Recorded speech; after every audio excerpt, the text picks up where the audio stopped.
Johnny Dotti è laureato in pedagogia all'Università degli Studi di Verona, è stato consigliere delegato e presidente di CGM, la più grande rete di imprese sociali in Italia, fondatore, amministratore, delegato e presidente del Welfare Italia Impresa Sociale, dedicata allo sviluppo dei servizi per le famiglie e il benessere sociale inclusivo. Consulente e formatore per studi e vocazione, è stato docente in varie università italiane. È amministratore delegato di ON Impresa Sociale e presidente dell'Advisory Board di Vita, sposato con Monica e hanno 3 figli. Quindi io lascio la parola a Johnny. Terminato il suo intervento poi ci saranno i lavori di gruppo, abbiamo già individuato i coordinatori. Nei lavori di gruppo vi raccomando di essere molto concisi, nel senso che il tempo purtroppo è sempre tiranno, è poco, per cui dobbiamo cercare di focalizzare la nostra attenzione sulle domande, in modo tale che poi al termine del lavoro di gruppo ci sarà una piccola condivisione. Ma se riusciamo ad essere molto concisi e riusciamo anche poi a dare a Johnny la possibilità di poter eventualmente ribattere o approfondire determinati argomenti. Quindi un grazie a Johnny e un grazie a tutti voi. Allora,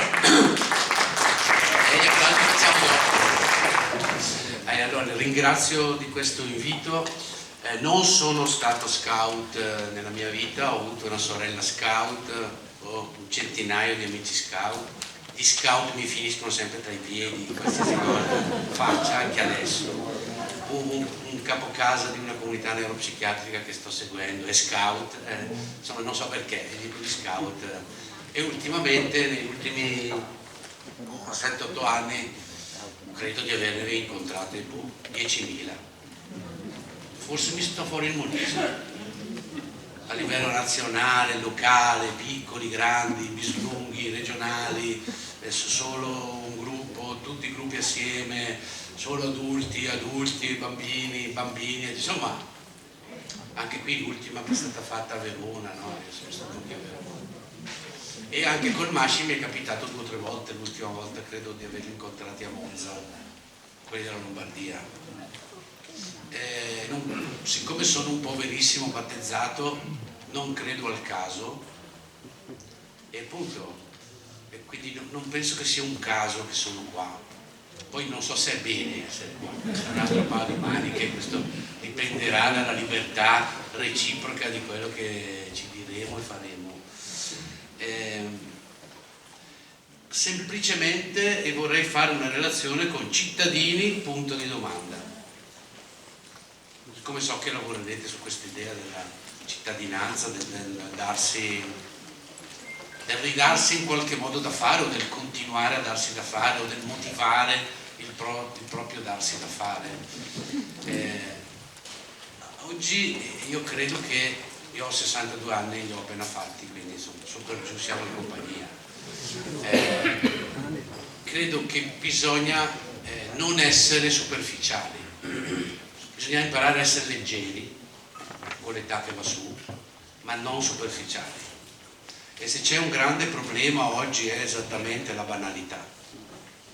Tutto diventa banale, superficiale, equivalente.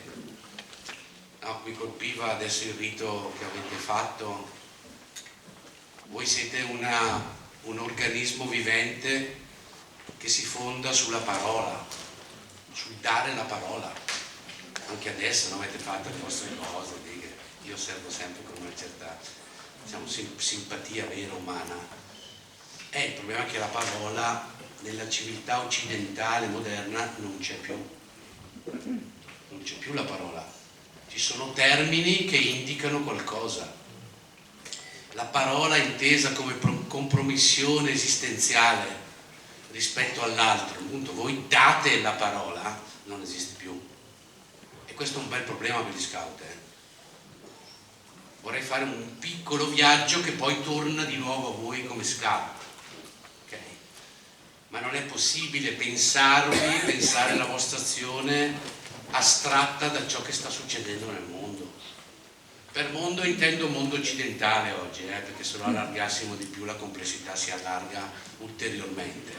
Però già se stiamo nel Veneto, già se stiamo nel nord, già se stiamo in Italia,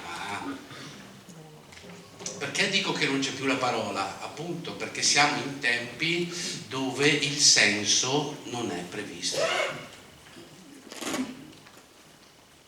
Non è più previsto il senso delle cose, non è più previsto il senso della vita, non è più previsto avere una vocazione.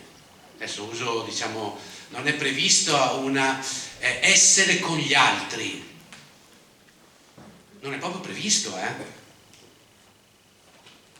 e non è neanche auspicato.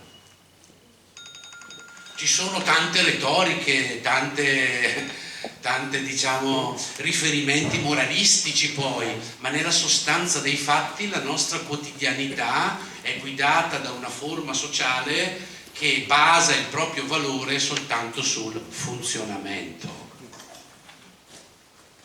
Vi prego, ecco, siccome per me le parole continuano a essere importanti, di provare a tenervele un po' le parole.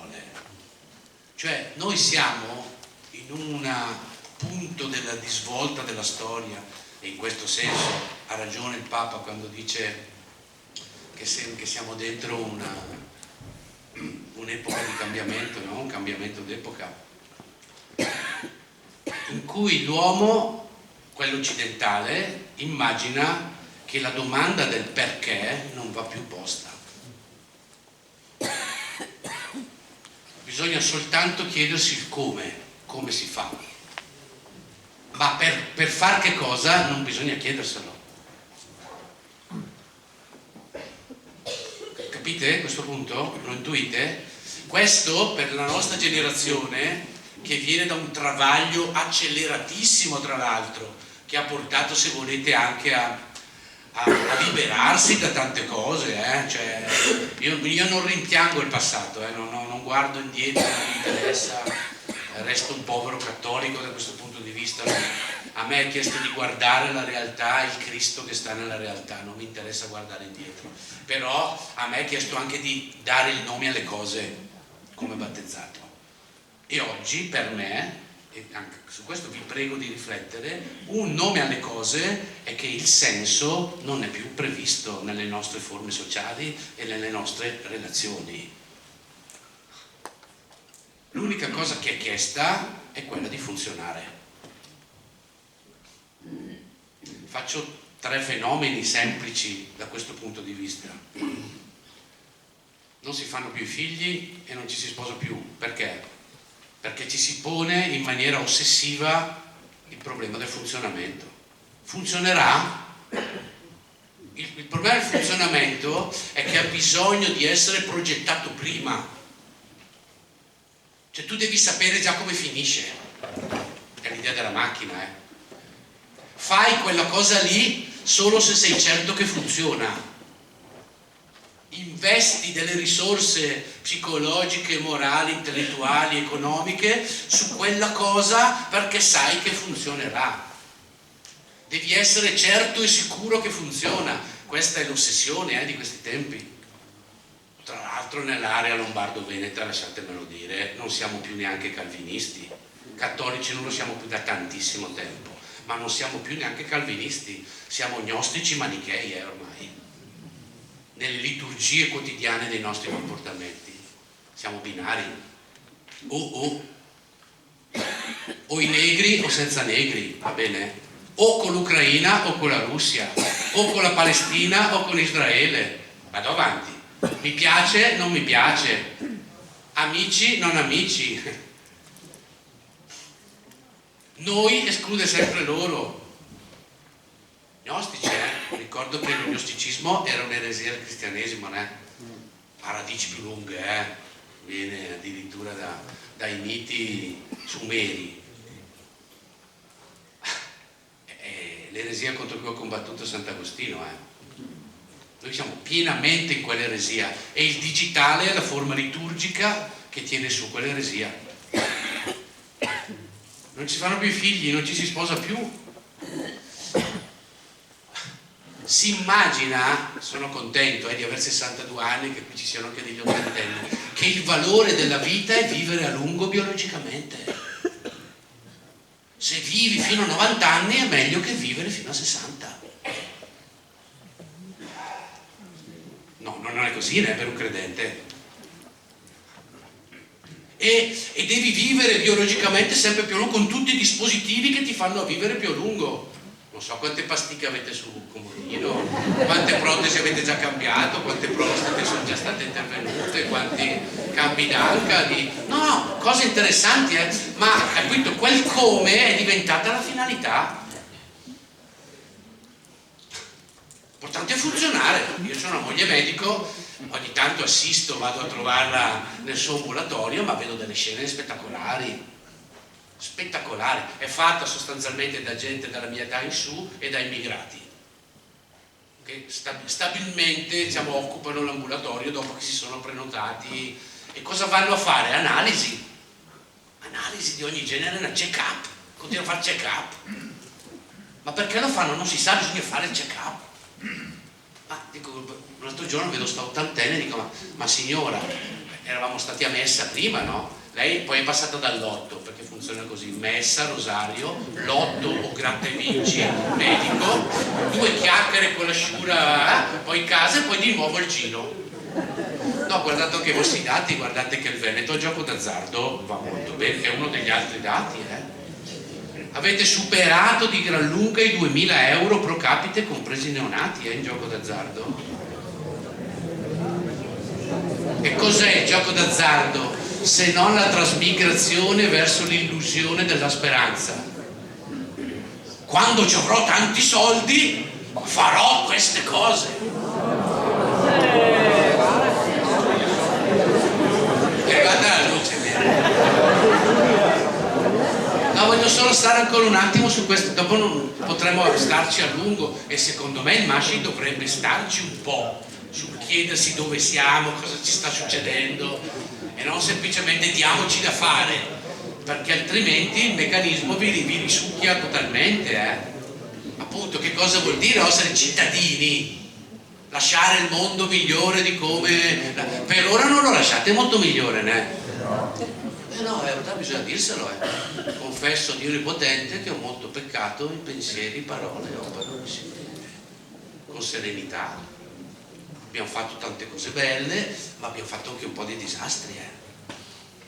Io li ho fatti, non voi, bergamaschi rispetto ai padovani o ai veronesi o ai veneziani, cioè noi siamo dei sudditi sostanzialmente, quindi figuriamoci. Perché non si fanno più i figli? Chiedetelo, guardate, ci sono delle analisi pazzesche. Perché si ha paura. E come faremo? Ma quando mai hai fatto i figli chiedendoti come faremo? Nella storia dell'umanità? Mai, Ma infatti gli unici che fanno un po' di figli sono i migranti di primo periodo, dopo anche loro vengono inseriti. I rumeni ormai hanno tassi di fertilità, le rumene come le donne italiane, cioè vicino all'1, cioè tassi da estinzione civile. Sotto il 2 ci si estingue, noi siamo in via di estinzione, lo sapete? Al di là di tutti i dibattiti stupidi di cui ci riempiono, noi semplicemente ci stiamo estinguendo. Il tasso di fertilità delle donne italiane è 0,7. Sotto il 2, sotto i 2 figli, ci si estingue. E più si va vicino allo 0, più è veloce l'estinzione. Qui siamo di fronte a 5-6 generazioni, poi non ci siamo più, E se io, siccome ho fatto anche il consigliere di amministrazione di alcune banche importanti, guardo i risparmi, ma noi siamo ricchissimi, Voi non siete mai stati così ricchi qua in queste zone qui, Patrimoni immobiliari, 300 o 400 mila euro in banca.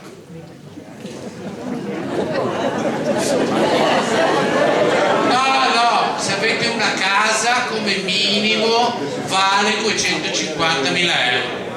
Se avete i soldi per mantenere una casa, una macchina, un figlio, se date qualche soldi ai figli per i vostri nipoti, miei cari, poi voi potete far finta. Gli italiani hanno via 10.000 miliardi, che è l'unica cosa che tiene sul paese in questo momento, mica la produzione, sono i nostri risparmi. Infatti tutte le grandi sistemi finanziari, perché vi hanno distrutto la Popolare di Vicenza, vi hanno distrutto Cassa Marca, vi hanno distrutto tutte la Popolare di Verona, perché vanno a prendere i vostri risparmi, cari, e li portano a speculare nel litio in Bolivia piuttosto che nella ricerca del coltan in Congo, e non ci sono più per far partire un panettiere piuttosto che per far partire un elettrauto, cari. E noi in silenzio, i cattolici tutti in silenzio, tutti proni, devi essere grande per essere sostenibile, ma guardate che questa è una bufala. Faccio degli esempi immateriali concreti, ma i nostri figli, quelli che oggi ci sembra che non si vivono dentro questa cosa qui, gliela stiamo passando noi così la vita, che la vita è così. Devi trovare la donna giusta, se sei maschio, e devi proprio averla giusta, finché non è giusta, non sposarla, ma quando mai un uomo trova la donna giusta? Non è mai successo. Io sono sposato da 38 anni, mia moglie è la roba più sconosciuta della mia vita, ed è una rompicoglioni. Ma il nostro matrimonio sta su per questa ragione qua, non perché è la donna giusta secondo il mio bisogno psicoaffettivo, i miei desideri erotici, le mie fantasie intellettuali, i miei sentimenti spirituali, no, perché è la Monica, una rompicoglioni, e non so perché lo Spirito Santo mi ha fatto intuire che lei è mia moglie. Non c'è altro motivo, cari. Poi passiamo alcuni momenti in cui siamo anche innamorati, rari.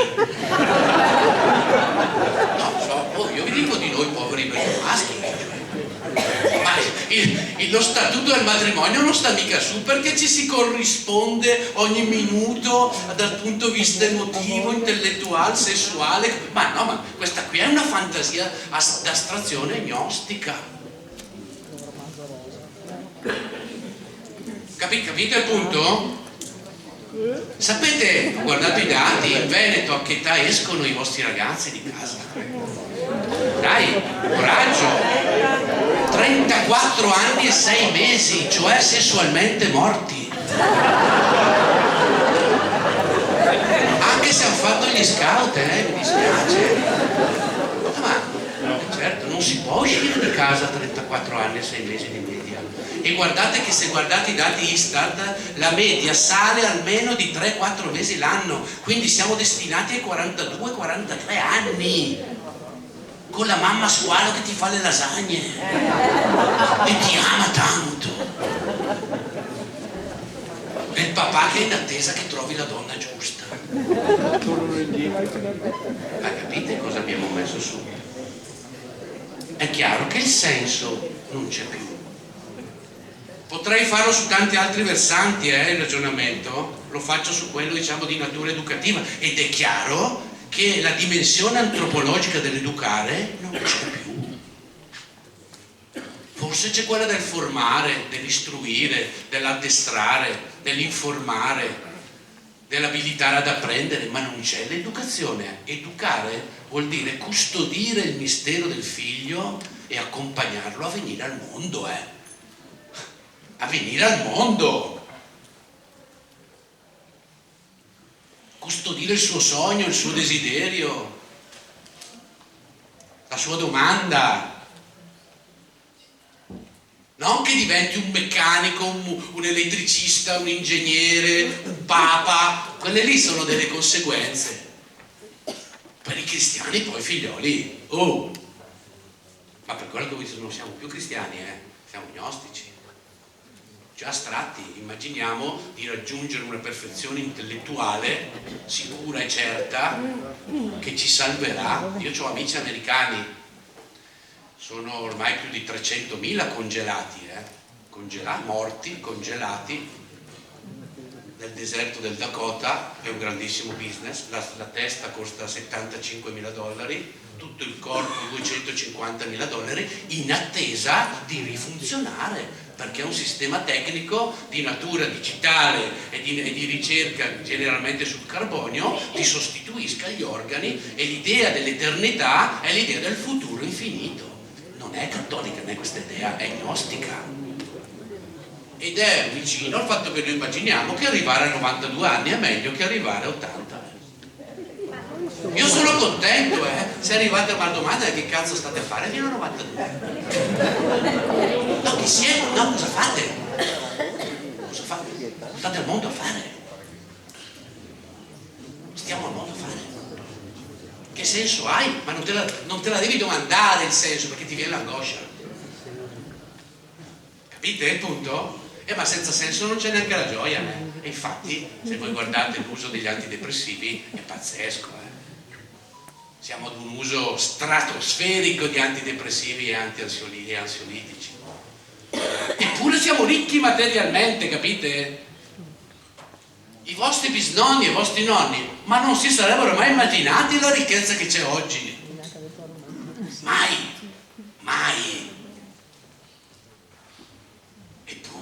Eppure non si fanno i figli, non ci si sposa, non si esce di casa, si ha continuamente paura dell'altro.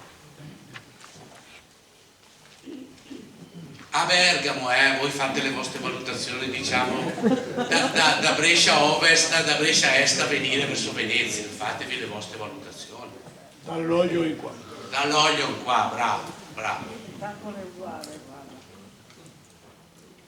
È appunto una delle questioni che mette in crisi anche lo scautismo, ricordatevi, che viene eroso via via.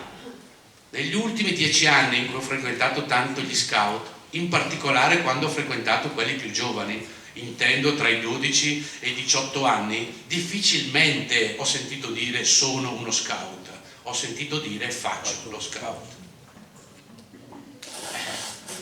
È una bella differenza, né cari? E sta andando di lì, ma certo. E sono di Bergamo, non sottovaluto la dimensione del fare, credo che mi capite, e anche del funzionare, per l'amor di Dio. Ma la domanda è: perché stai tirando su quel muro di dritto? Perché stai facendo quella cosa lì? Perché ti alzi alla mattina alle 5 come un criceto, corri fino alla sera alle 7 per poi dire come sono stanco? Dalle mie parti è Dalle mie parti durante il Covid sono morte 10.000 persone. Mentre c'era a questo punto tutti andrà molto meglio, è importante la comunità. Ma secondo voi il giorno dopo cosa è successo? Che l'unica cosa è stata recuperare il fatturato. Ma per far che cosa? Tra l'altro con un'idea distorta dell'economia, che più PIL fai più vai meglio economicamente. Guardate, vi posso fare un po' di lezioni di economia e insegnarvi che non è così. Quella lì è una certa idea di economia. Il nomos dell'oikos può essere interpretato in tanti modi. Quando io non faccio niente e sto con i miei, in questo momento 12 figli a casa, sto generando un'economia pazzesca. E non facciamo niente, non consumiamo niente, ci ascoltiamo, parliamo e ciao, dov'è il PIL? Se non consumi, se non aumentano i consumi, questa è l'idea, no? Che abbiamo tutti, il Lombardo-Veneto poi, se non aumentano i consumi non andiamo bene. Ma chi ve l'ha detto a voi? Perché crediamo a questa cosa? Appunto, perché crediamo che funzionare è il valore supremo. Ora, nel mio matrimonio, se la misura era il funzionamento, ma io credo che mi sarei separato al 3° mese. Con i miei figli, se la misura era il funzionamento, io dovevo dimettermi da padre subito. Ho avuto 3 figli suicidi io. 3 su 90. Chiaro, suicidi, sono morti. Con i miei genitori alla fine, con la mia mamma e il mio papà, in particolare il mio papà che è stato 13 anni senza la mamma, è stata dura. Se il tema era il funzionamento, ma mio padre dovevo ucciderlo. se ci capiamo sulla realtà dei fatti, cari. Le cose più importanti della vita non funzionano, ma in un gran senso. Traduco, voi morite. Avete un funzionamento limitato, e no, non dovete dirlo oggi. La morte è il grandissimo tabù della nostra civiltà.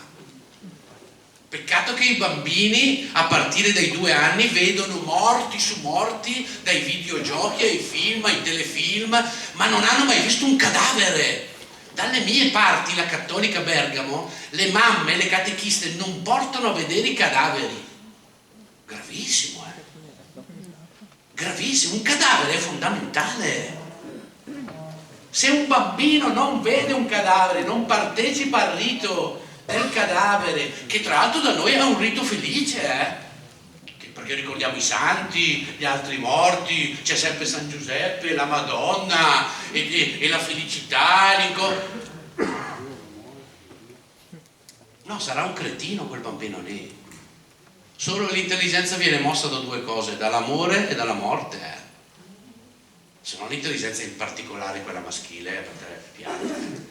C'ha qualche sbrizzo così finché gli si alza il pistolino in adolescenza, poi si stabilizza. O grandi traumi che vengono generalmente dalle donne, se no dal maschio è banale. Infatti siamo banali a Bergamo. No, siamo consuetudinari, il mondo va in sé, lei sé, va funziona in sé. Importante che sto bene, importante che io sto bene. Chi cazzo se ne frega degli altri? A parte che quando cominci invece a stare male gli altri si devono tutti mobilitare perché tu stia bene, e ti incazzi se non si mobilitano. E certo, si chiama individualismo questo, cari. Che è il peccato originale per un credente? È sentirsi come Dio. Il peccato originale è questo, Mentre noi siamo molto di più, noi siamo figli di Dio, molto di più di come Dio. E ciao.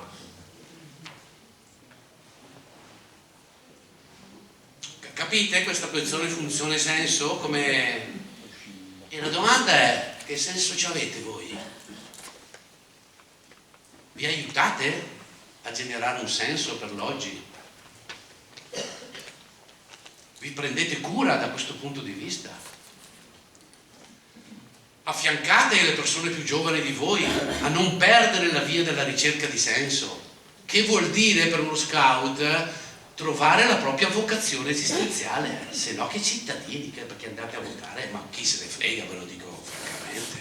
È evidente che ormai il voto in tutto l'Occidente andrà al 30, 35, è evidente che ormai siamo governati da oligarchie e non è la quantità di votanti che cambia il film, così sono polemico.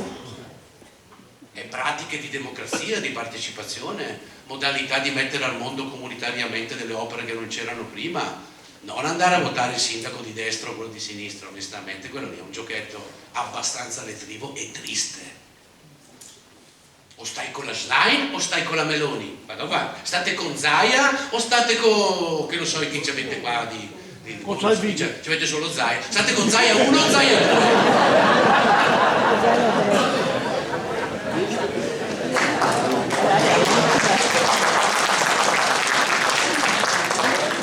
È tutto qua, lo dico e mi sta anche simpatico, non è il mio problema, no, onestamente mi sembrano robe preistoriche. Cioè conta tutto quel che stanno spingendo sulle intelligenze artificiali, quello lì sì, che tocca la vostra vita, cari. Tocca che abbiamo fatto fuori tutte le popolari, quello lì sì che tocca la vostra vita. Poi Zaia 1, Zaia 2, ma cosa volete? Comprimari alla sera di un teatro di 4º livello. Ma voi dove siete davanti a queste cose? Dove siete? Chi siete? Non cosa fate su, chi siete? Sentite queste provocazioni della vita, sì o no? Quando intorno c'era il Covid, come siete stati da soli di fronte alla morte? Scusate se lo cito, ma per noi a Bergamo questa è stata un'apocalisse, nel senso religioso, cioè una rivelazione, non una sfiga, non una sfiga, una parentesi. No, io sono cattolico, Non è stata una parentesi, chiudiamo la parentesi e adesso andiamo avanti. No, è stata un'apocalisse nel senso alto, nobile e drammatico del termine. Mi ha parlato, quelle persone lì sono morte per me che sono stato vivo, per dirmi qualcosa. Ho ascoltato, hai ascoltato John? Hai aiutato i tuoi figli ad ascoltare? Con la rompicoglioni di tua moglie avete riflettuto su questa cosa, vi ha cambiato un po' la vita? O avete ricominciato come prima, come cricetoni, a muovervi e fate tante cose, prima che cazzo fa? Aspirando ad andare in pensione, perché il gioco è pazzesco. Per poi che quando uno è in pensione dice che cazzo faccio? Adesso viene preso dai nipoti, sequestrato dai nipoti per 6 anni, il nano sequestra il vecchio, sempre in nome del funzionamento, perché così loro possono andare al lavoro e perché così risparmio, sempre funzionamento e risparmio sugli asili. Dopodiché il vecchio e la vecchia, dopo che il nano li ha lasciati o la nana, vengono sequestrati da una badante. Minchia. Che finale pazzesco, bellissimo, bellissimo. Meno male io ho avuto amici rivoluzionari che hanno fatto così, hanno sposato la badante, sono andati grandissimi.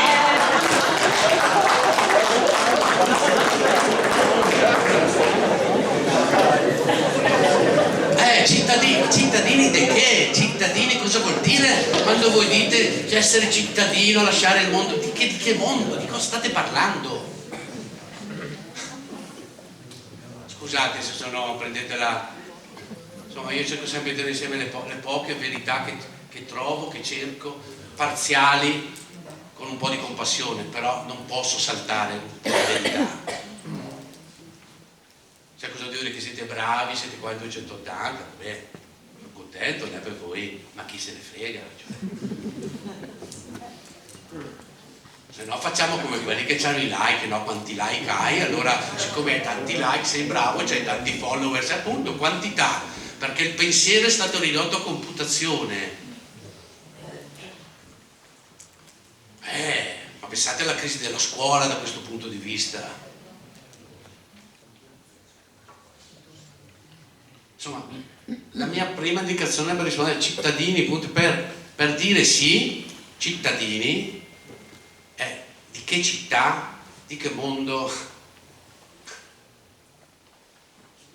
con che compromissione, no, vai a votare, non vai a votare, partecipa al partito, non partecipa al partito. Sì, è evidente che la crisi della democrazia rappresentativa ha finito il suo ciclo, è talmente evidente, il lungo ciclo dopo la rivoluzione francese, un bellissimo ciclo che ha portato a identificare una delle fasi della democrazia. Ricordo che la democrazia ha 2500 anni e ha avuto tante fasi diverse. La fase della democrazia rappresentativa è finita, è semplice. Voto, fiscalità e pubblica amministrazione non rappresentano più la democrazia. Bisogna buttarli via? No, bisogna cercare qualcosa d'altro. Siete coinvolti? Sì, cari, se rispondete sì alla parola cittadini. Quali sono le esperienze di democrazia che fanno gli scout? Nuove, Ma voi avreste nella vostra tradizione delle cose spettacolari. Ad esempio il rapporto tra generazioni, voi ce l'avete come struttura portante del vostro, lo userei con molta calma, non però, modello educativo. No, i più grandi si interessano dei più piccoli e insieme ci si interessa di tutti e poi insieme ci si interessa degli altri, no? Non fate l'anno di servizio. Sarebbe interessante esplorare questi significati che vengono dalla tradizione, in questo senso, con le nuove generazioni. Io vi dico che molti degli scout e dei gruppi scout in Italia non sanno quello che fanno. Appunto, fanno gli scout, non sono degli scout. Hanno bisogno di qualche anziano che gli ricordi cosa è quella roba lì. Che non è la tradizione, non è mica onorare le ceneri ripetendo gli stessi atti che si fanno, non è così, è risignificare costantemente attraverso il rito. Dopo magari due cose ve la dico su quello che avete fatto bellissimo. Mi sono quasi emozionato, mi emoziono io, pensate voi, osti. E certo non li fa più nessuno i riti di senso, sono tutti riti di consumo. dalle mie parti c'è l'Orio Center, che è la cattedrale gnostica, c'è gente che parte la mattina anche da 50 km, arriva all'Orio Center, va sotto come nel tempio della Dea Calì, va sotto, parcheggia, poi con un ascensore sale come si fa per salire al tempio. No, la liturgia del consumo è una religione, è il capitalismo gnostico, è una religione, ricordatevelo, non è solo un sistema economico, è una religo, una forma di legame, capito? E c'ha le sue liturgie a cui partecipiamo tutti, compreso me, Quindi sali, prendi un carrello e vai, non sai che cazzo compri. Sei andato per un pollo arrosto, esci con dei pannolini, esci con un giornale, esci con delle ciuringole, esci con... ti avevamo fatto anche la lista, ma c'è sempre qualche cosa d'altro. È come quando andavi al santuario qua vicino di Salvezzano e c'era sempre una cosa che ti colpiva e accendevi la candela alla Madonna. Uguale,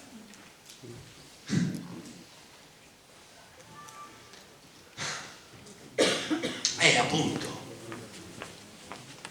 Quello lì segna molto di più, quel comportamento lì segna molto di più la democrazia che i ragionamenti astratti. Tanto è vero che tutte le leggi che escono dall'Europa sono per tutelare i consumatori. Ma voi vi sentite dei consumatori? Siete dei consumatori? Consumate.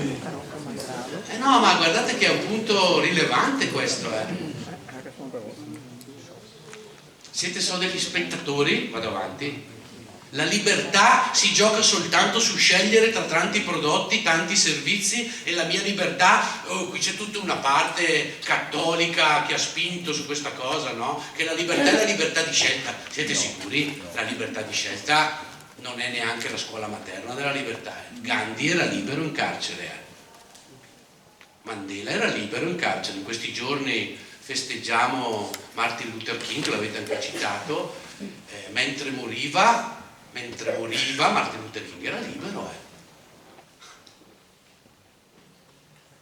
La libertà è libertà di scelta di consumo di qualsiasi cosa, di una donna, appunto, oggi del sesso. Potrei farvi quei racconti su quello che sta succedendo sul sesso, e non mi interessa né destra, sinistra, conservatori, progressisti, no, mi interessa la vita. È il paradigma è quello lì, Ma certo, se l'unico immaginario della salvezza che si ha è vivere a lungo con meno rompimento di coglioni, questo è l'immaginario della salvezza gnostica, col più comfort possibili. Questo è l'immaginario. Qual è la buona vita? Vivere a lungo nel comfort il più possibile. È problematico per un battezzato, né cari, questa proposta di salvezza? È proprio problematico. E chi vive a lungo? Il tuo io. Io, se non perdi la propria vita, la tua vita non la trovi, c'è un po' casino. Ama il prossimo tuo come se fosse il te stesso, il tu di te. Ciao. Il cattolicesimo è esattamente il superamento dell'io. Ciao, è problematico. Noi viviamo invece dentro questa fantasia dell'essere come Dio. Mi fermo qua su questa parte. Vi invito caldamente nei vostri piccoli incontri tra voi persone a coppie a riflettere su questo punto, a ascoltare le provocazioni, se no ci troviamo a vivere in una condizione, dice, ma non ci sono, quando sento non ci sono più i valori, ma vaffanculo. Quando sento dire queste cose io le sento veramente fastidiose. Ma di cosa stai parlando? Di cosa parli? I ragazzi non sono più come un tempo. Faccio semplicemente notare che nel 2024 sono nati 345.000 bambini. Io sono del 63. Nel 63 sono nati 1.100.000 bambini. Ora, questa percezione anche solo sociologica conduce a una costruzione identitaria di sé di tutt'altro tipo, e quando io uscivo di casa come minimo incrociavo in altri 5. sono pochi, non ci sono mai stati così pochi bambini, lo sapete? Gli over 65 a breve supereranno gli under 25, non so se capite questo punto. Quindi o gli over 65, cari, immaginano qualcosa, se no gli under 25 poverini, non c'è niente da fare. Non aspettatevi il cambiamento degli under 25, non possono, sono in minoranza per la prima volta nella storia, non è mai successo in 4.000 anni di storia occidentale questo. O meglio, è successo solo durante la Grande Peste e la Guerra dei Cent'anni, ma c'era un tasso di fertilità di 14, ne morivano la metà, ne rimanevano 7, quindi la curva si è rialzata. Qui la curva non si rialzerà per i prossimi 50 anni, anche se adesso vi inventate delle cose voi del Masci, non so, per generare figli, non so in che modo, attraverso la chimica, ma non si muove la curva. Capite che, no, ma capite che è un dramma? Capite o no? Per quello cittadini, punto di domanda, di che? Siamo contenti perché quest'anno è tornato a votare lo 0,1%. Ma di che stai parlando? Di che parli? Politico cialtrone. Di che parli? Noi ci interesseremo della nostra comunità veneta, ma di che parli? Che non decidi quasi niente, è tutto deciso molto più lontano dal Veneto e dall'Italia.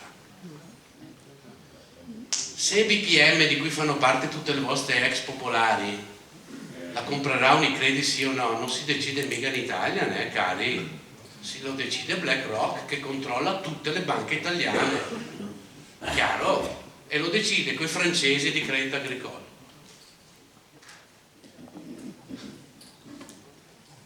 E noi? Ripeto, tengo insieme cose diverse, ma perché per me sono dentro lo stesso epifenomeno. Allora, spero di avervi fatti stare un po' male, un pochino, non rimuovere, no, ricordo che i peccati di omissione sono altrettanto importanti come gli altri, nella nostra cultura. Confesso a Dio Onnipotente che ho molto peccato in pensieri, parole, opere, omissioni. Pensieri, parole, opere non ci sono più, ci sono rimaste solo le omissioni. No, noi non mettiamo più al mondo niente, ma questo lo dico anche a Scout. Cosa mettete al mondo voi oggi? La storia del cattolicesimo è una storia di messa al mondo, di forme, di opere concrete, che sono legate a un senso, che si rigenera costantemente. Allora, dove è possibile prendere il punto? Io vi faccio 3 piccole proposte. Provare a credere come avete fatto, voi prima avete fatto un atto di fede, lo capite? Un rito è un'azione mitica, è un'azione che travalica, diciamo, il fatto in sé, si ricollega con una dimensione profonda della vita che voi avete nel pancreas, nel cuore, quello lì è un rito, e un rito non è ritualismo, è un rito, è attivo solo se voi siete lì con la coscienza, se no non è attivo, un rito. Un cane che mangia un'ostia non mangia Gesù Cristo, chiaro? Così capite bene il punto. San Tommaso d'Aquino, non Giovanni Dotti. Non basta fare il cerchio, dire delle parole, alzarsi una bandierina, mettere le cose a scarpe, tutte componenti fondamentali, bisogna essercene. Capito? Perché il rito è un'azione, azione simbolica. Allora, per me, un pensiero che poi attiva i riti è che non esiste società senza comunità. Oggi questa è una posizione politica. Capitemi, non partitica né politica, di polis, del cittadino. Cittadino, sì, per me vuol dire lavorare, costruire, generare, pensare, riflettere, rompere le scatole, provocare. Non esiste la città di Padova senza la comunità di Padova. Guardate che oggi non si pensa così, Oggi l'idea è che esistono gli individui che si raccordano in una società delle funzioni e la politica è semplicemente permettere agli individui di accedere alle funzioni. Qual è il grande problema delle aree interne italiane? Non avere l'accesso a internet. Stamattina alla radio 2 parli così tra le 7 e le 9, cambiamo là tutti che parlavo di questo, e che l'intelligenza artificiale alla svelta possa arrivare non so in che paesino dei colli euganei. Ma vaffanculo! Siete capaci di dire vaffanculo? E allora ditelo forte! Fate un bel rito in piazza delle erbe, vaffanculo! No, ma dovete, no, guardate che l'esposizione costa, non immaginate che Erode non intervenga, Erode vuol sempre uccidere il figlio e lo vorrà sempre fino alla fine dei tempi.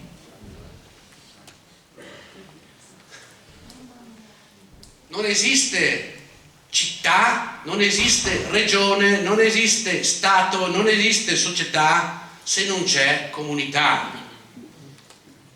E comunità, cari miei, dovreste anche qui un po' studiare, sono un po' stronzo, scusate, ma tanto tra anziani, no, dopo si beve un cicchettino e via.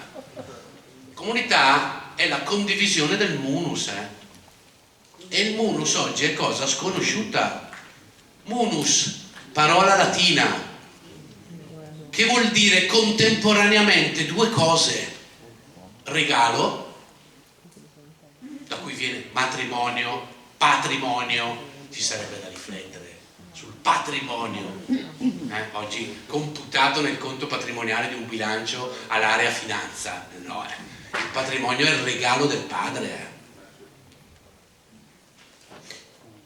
Munus è regalo e contemporaneamente obbligazione morale. Cosa sconosciuta da noi ormai.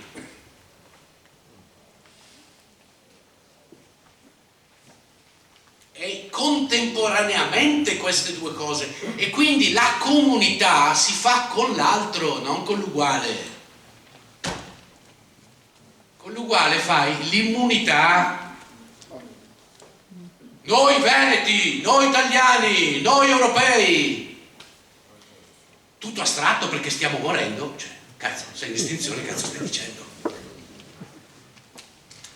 Capite? Communus non è immunus,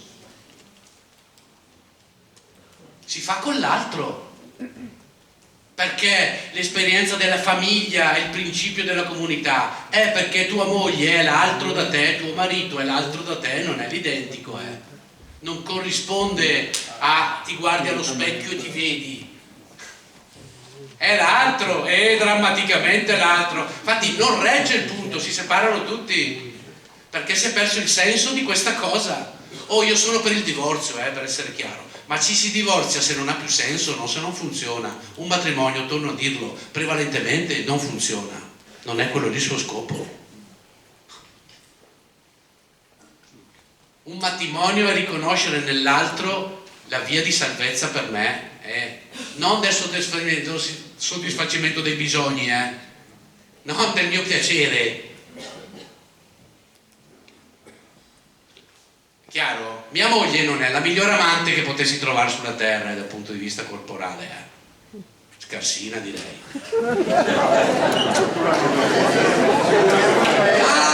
No, così mica, no, siamo tra adulti, così io parlo di cose concrete, io credo alla resurrezione dei corpi, ma ci credo davvero, a me non me ne fotte vivere fino a 90 anni.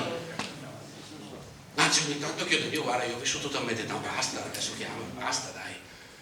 Magari lasciamo ancora un attimo di tempo con Elia che ha 19 anni, ma poi basta, ho ampiamente fatto, non me ne frega più niente ma di fare le cose, ma cosa me ne frega? Io voglio vivere la pienezza della vita, e la pienezza della vita è incontrare Dio, punto per me. Chiaro? Ciao.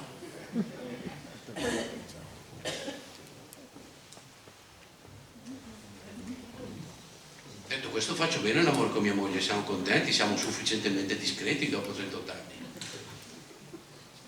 No, ma certo, io sogno la Bellucci, capito? Per un altro figlio. No, così mi capite nella concretezza dei fatti. Se mia moglie non diventa la Bellucci non va bene? Sui soldi con mia moglie, ma sai quante volte discuto? Perché lei è molto più borghese di me. Io vivo in una comunità di famiglie, noi non abbiamo le chiavi, la nostra porta è aperta. Se uno bussa, e abbiamo un posto per farlo dormire, dorme. E a volte per mia moglie questo è faticoso, capite? La casa, io adesso vivo in una casa molto bella, dopo 38 anni, ero una cascina, non so, varrà 5-6 milioni di euro, ma non va ai miei figli, se non vivranno così, Per me il patrimonio è il munus del pater, attraverso il matrimonio, il munus della madre. Quella casa lì l'hanno fatta centinaia di persone, sudori, morti, attività, volontariato, non è un bene finanziario che si scatola dentro dei mattoni, che è il ragionamento che dovrebbero fare tanti imprenditori, cazzo, che li vedo vendere ai cinesi, li vedo vendere, ma che tristezza, portarsi a casa 100 milioni a 75 anni per fare che cosa? Un'industria, una fabbrica, non è mica soltanto una cozzaglia di competenze, skill, tools e prospetti di bilancio patrimoniale economico, ma siete matti? Sono le persone, relazione, comunità, e torni lì, ci credi o no? E allora li inventi, nel momento che devi passare, vabbè, 2 soldi lascia ai figli, non lasciatene tanti, ma si inventa qualcosa perché possa andare avanti quel sogno. Ehi, ciao, dove sono gli scout lì? Molti di voi sono certamente imprenditori, dove siete? Vendete ai cinesi?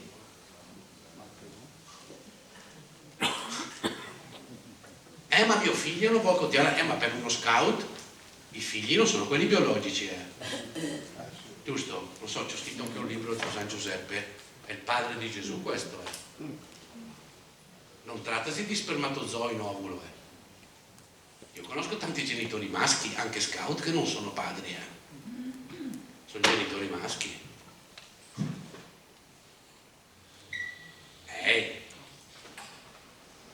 Quindi questa è la comunità. Torno a dirlo, è una posizione. Non esiste società senza comunità, quindi il tema è rigenerare costantemente comunità. Dove, quando, con chi, ognuno dove può, come può, a partire dalle cose che succedono, dalla provocazione della realtà. Comunus, cioè, ripeto, regalo e obbligazione morale, l'altro come condizione dell'esistere. Aggiungo, l'altro come condizione della mia felicità.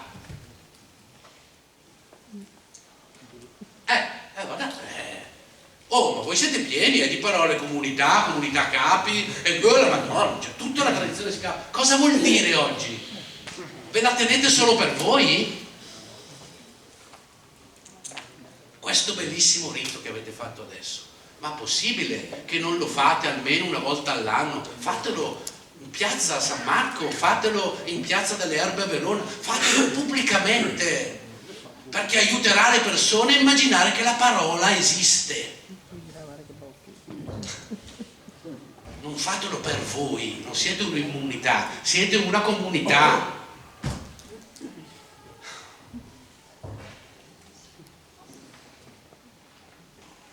Capite? Questo è un atto politico, Non Zaia 1, Zaia 2, poi fate il gioco delle cartoline, della Panini, Zaia, ma chi onestamente a me non mi frega niente. Cioè, l'atto politico prima è molto più importante. I ragazzi hanno fame e sete di senso della vita.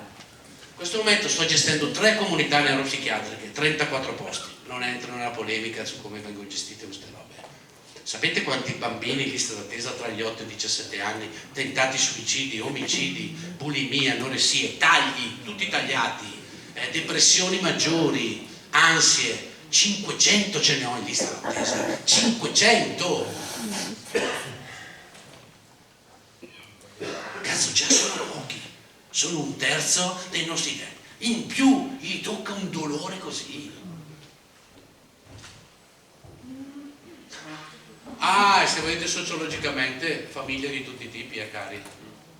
Non è che dici, quella lì sfigata, si è comportata male da papà e da... No, perché il vento che soffia è forte, Quando ti è chiesto solo di funzionare, di competere, chiaro, di arrivare primo, senza il senso del secondo e del terzo, e senza la coscienza che arrivi primo perché c'è un secondo, se no saresti un coglione al traguardo, non primo. Non c'è il primo senza il secondo, capite? E ciao, spiegatelo ragazzino. Produciamo questo, Nelle scuole, dalle mie parti, il 30% dei bambini delle primarie è segnalato e certificato. C'è un problema, ma non è possibile. dislessico, disgrafico, discalculico, non sta fermo sul banco, la Madonna. Eppure c'ha il nonno carcerato, la mamma brava, ha fatto l'università. E non vi sto parlando dei negri, né? Meno male che c'è i negri che sono vivi, cazzo, che camminano per andare a scuola. Pensate che un bambino che va a scuola a piedi è negro.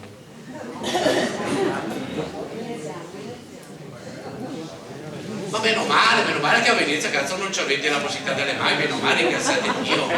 Fate... Sì, ma al di là del peso, cioè, non è previsto, capito? Perché la sicurezza e la certezza prevedono che tu devi consegnare il pacco con la carta d'identità, e se non sei certo, e poi cosa succede? Non c'è comunità, c'è funzionamento, capito? Tra l'altro astratto, perché non funziona mai, tra l'altro. Si rompono le macchine, figuratevi se non si montano le ingegnerie sociali. Siamo segnati dal peccato originale, non è mica lì la nostra bellezza. La nostra bellezza è la grazia del vivere, è sorridere e cantare, no? Canta e cammina. Voi ci avreste tanto di quegli argomenti politici. E canta e cammina. Già cantare devi farlo con questo. Camminare non si può fare. Anche qui, allora, seconda proposta: reintegrare corpo, intelletto e spirito. Se vogliamo rispondere positivamente alla parola cittadini, qua sono greco. Socrate è stato ucciso e ha accettato il suicidio perché non voleva ledere la sua dignità di cittadino,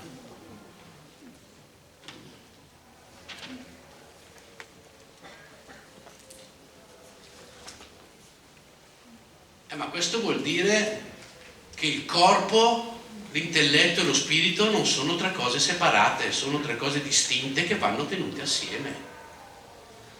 Attraverso cosa? Attraverso esperienze concrete. Quindi servono esperienze concrete di cittadinanza, se ci capiamo cos'è la cittadinanza di cui sopra, cioè generazione di comunità, altrimenti non c'è la cittadinanza. Quando sento parlare del villaggio globale, ma di cosa parliamo? Di cosa parliamo? Di quattro ricchi che vanno in aereo e possono guardare sempre gli altri da sopra. Dite, ma John, cosa vuoi dire? Esperienze, le vostre, esperienze educative intergenerazionali. Non fate nessun passo se accanto a voi non c'è un ventenne, non fatelo. Non fate nessun passo se voi e il ventenne non coinvolgete uno di 10 anni. Non fate nessun passo se insieme al ventenne, a quello coinvolto di 10 anni, non coinvolgete anche la sua famiglia. Non fate nessun passo se insieme al ventenne, a quello di 10 anni, alla sua famiglia, non coinvolgete anche quel quartiere lì. Credeteci, serve la fede,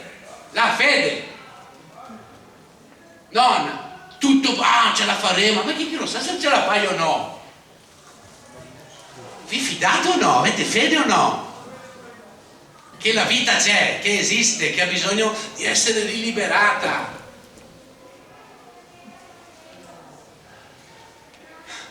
È un'esperienza di libertà quella degli scout, non è un'esperienza di inquadramento rigido. Le vostre gerarchie sono tutte immaginate per generare la responsabilità, sì o no? E cari, ditelo però allora in giro, fatelo vedere che è vero, che oggi ce n'è bisogno, ma non solo tra voi, non fate l'immunità, fate la comunità.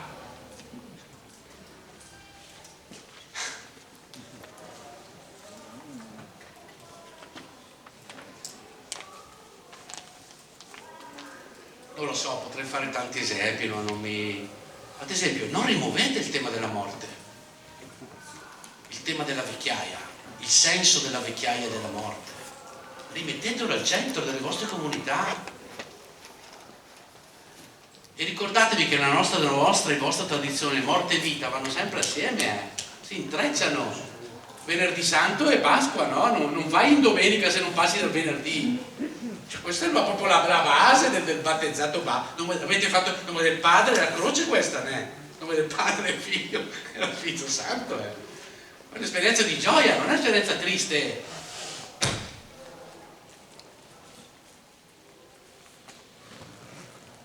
Almeno che i vostri scout comincino ad andare una volta ogni 6 mesi con un cadavere, a vedere un cadavere, a pregare davanti a un cadavere, e nel tempo aiutino tutti gli altri bambini a fare questa cosa. Almeno che i vostri scout non comincino soltanto loro non continuino solo loro a camminare, facciano camminare anche gli altri bambini, se no siete dei razzisti, immunitari. E il sistema grande dei servizi del PIL, perché ricordo che siamo nella società dei beni e dei servizi, e dico sempre che San Pietro si è dimesso al paradiso. Bene e servizio sono 2 parole chiave del cattolicesimo. Noi siamo una società dei beni e dei servizi, con l'idea che più beni si consumano e si producono, più servizi si producono e si consumano, più siamo in paradiso. Ecco, siamo nella merda. No, ma servono esperienze che fanno rivedere il bene e il servizio, Non per forza formattate dentro un forma di servizi che si chiama così, che ha quell'assicurazione, ci farete i conti, ma non è quello lì non è quello lì il punto. Il problema è che un bambino che non fa esperienza del suo corpo viene su male. E un bambino a 7 anni ha il diritto dovere di fare 7 chilometri a piedi, va bene? Diritto dovere, regalo obbligazione morale, se no viene su male. E l'unica esperienza che fanno, al di là dei vostri piccolini scout, è quella della competizione in posti assurdi, squadre di calcio, squadre di pallacanestro, dove c'è l'ossessione dell'arrivare primi, l'ossessione dello schema. Appena uno è un po' obeso e poi è fottuto, è morto. Se è disabile è morto prima, non parte neanche. E allora capite che è una roba concreta? Questo è tenere insieme corpo, spirito e intelletto, pensieri nuovi, quindi forme nuove, inventate qualcosa. Terza cosa, e finisco. No, vado via, mi scaldo dopo, capito? La terza cosa, immaginate che il bello della vostra vita deve ancora venire. Lo ripeto. Immaginate che il bello della vostra vita deve ancora venire. Traduco, che state per mettere al mondo un figlio nuovo. Faccio 3 esempi. Sono contento perché ho visto che ha fondato, è venuto a benedire anche qua. Noi bergamaschi tassiamo poca roba, effettivamente, cioè qualcosina così, ci prendono nei momenti di difficoltà, diciamo. Evito fare un buco, prendo un bergamasco. Un buco politico, un buco economico, un buco... perché noi lavoriamo, facciamo silenzio, capito? Siamo bravi, siamo degli stronzi noi, però va bene.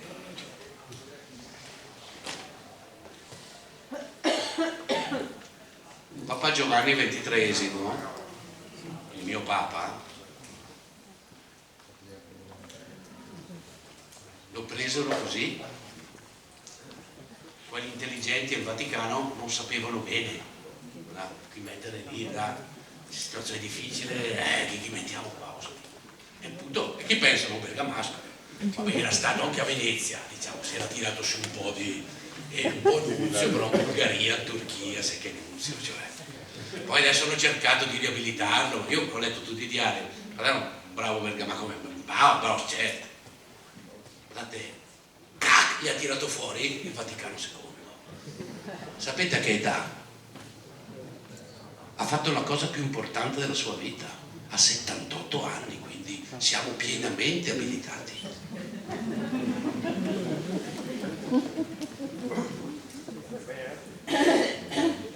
Mi capisce, signora? Sente che il cuore si muove, signora? Guardi suo marito. E io, Giovanni. Al più bella adesso. Gandhi, personaggio, il più grande politico dell'ultimo millennio, per me che sono battezzato, il più grande in assoluto, ha fatto l'atto rituale più importante della sua vita, che è stato l'atto politico, che ha deciso la decadenza dell'impero britannico. Voi non riuscite neanche a immaginare cos'era l'impero britannico. La marcia del sale. Gandhi a un certo punto, perché fa cose semplici, ricordate, non abbiate in mente cose complicate, no? Servono i simboli, i riti, appunto. A un certo punto, dopo tanti morti, tanti anni di carcere, niente, non si muoveva niente, morti, Gandhi ha sulla coscienza 400-500 mila morti, cioè la non violenza è costata tanto, fa la marcia del sale, cioè ha l'intuizione di togliere il monopolio del sale, perché il sale è del mare agli inglesi, e si incammina, fa questa marcia di 200-300 km in cui poi si aggrega tanta gente e vanno a tirare sul sale alla mattina presto dall'oceano Indiano. Sapete quanti anni aveva Gandhi? 68. Buono, no? Ora, come filosofo non mi piace tantissimo, però non si può non leggerlo. Kant ha scritto la critica alla ragion pura a 65 anni. Quindi si può essere generativi? Anzi, la mia risposta è sì, a una condizione: che non pretendiate di mangiare il frutto. Nessuno dei tre che vi ho citato ha mangiato il suo frutto. Papa Giovanni è evidente, ha messo al mondo la cosa, ha cercato di dargli la sua forma, ci ha messo tutto il suo cuore, ha tirato sul casino che poteva tirare, ha telefonato a Kennedy, a Khrushchev, ha fatto sul suo casino e va morto. Poi è toccato al bresciano andare avanti, perché questo è un tocco da bergamasco bresciano, capito? Gandhi, poverino, dopo tutta sta roba che sono andati via gli inglesi, si è trovato alla separazione del Pakistan con i musulmani. Frutto amaro. Kant, la prima uscita del libro, non ha venduto una copia. Quindi se avete questa libertà, ma l'età dovrebbe aiutarci, no? Con sorella morte lì vicino, sapete che potete andare domani mattina, quindi siete liberi, no? Di non mangiare il frutto, di essere... no, questa è una gran cosa che dobbiamo regalare alle generazioni più giovani, la libertà di venire al mondo per ciò che siamo chiamati ad essere. Auguri, ho finito.